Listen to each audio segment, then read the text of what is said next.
Once again, welcome to a new problem. This time we have a leg that's hanging with a cast. Maybe someone kind of messed up their leg playing football or something like that. I guess I need to change this part a little bit. But it's a leg. This is the new knee. This is the leg with a cast, something like that. And it's all covered. The leg itself is hanging from a position, so it's being held by a piece of cloth, triangular piece of cloth, like this, and there's a pulley system that's responsible for supporting the leg. We do have a weight here with the mass called M. The center of gravity of the leg acts somewhere in the middle, and it's gonna be mg, or mg, the weight would be mgl, so we'll say mlg, sorry, mlg, that's the weight of the leg. This is the pulley system. It's holding up the leg itself, and we see right here we do have a pulley system, functional pulley system, that's supporting the weight and the leg itself. This is the hip joint. That's the hip joint. And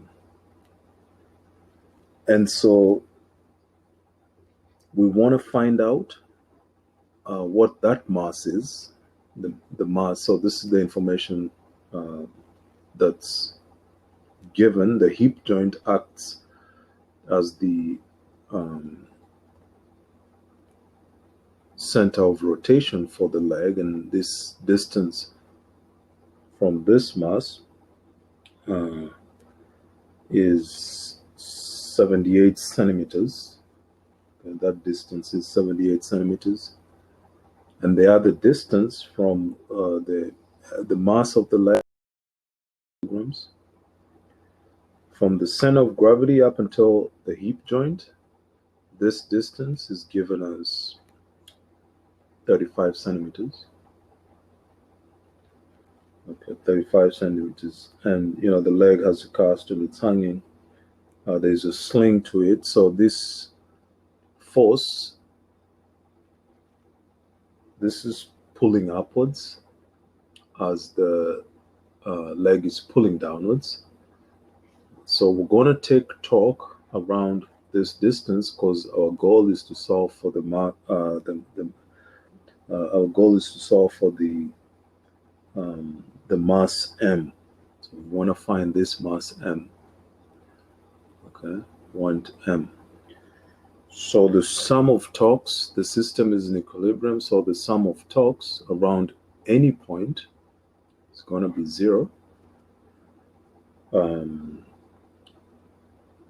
Since the weight is pointing downwards and we're taking the torque around the hip joint, it means it's moving in the clockwise direction, and the mass is moving in the counterclockwise direction, so it's going to be positive. And so mg times 78 centimeters minus mlg times 35 centimeters equals to 0. Our goal is to solve for m, so the g's cancel out. We can divide both sides by g, so we end up having m, 78 centimeters, has to equal mlg, or rather the g is gone, so ml, 35 centimeters. So m has to be ml, 35 centimeters, all of 78 centimeters. ml is 15 kilograms, so this is 15 kilograms times 35 centimeters, all over 78 centimeters. Then, simplifying that problem, we end up getting our small m being equivalent to 6.73 kilograms. This is the force required to support the load. So if we simplify this, these two are going to obviously cancel out. And so in the next page, we get that the mass responsible for supporting the leg is given as 6.73 kilograms. Hope you enjoy the problem. We use torque, and the center of rotation was given as the hip joint. The weight of the leg had a torque around this point in the counterclockwise direction, so it was negative. The mass holding the leg had a torque in the weight had a torque in the clockwise direction, so it was negative.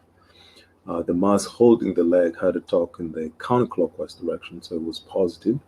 And that's what we used here. This is positive and that's negative. And eventually, using algebra, we're able to solve for the mass of the leg. So hope you enjoy the problem. Feel free to send any questions or comments, and have a wonderful day. Okay, thanks. Bye.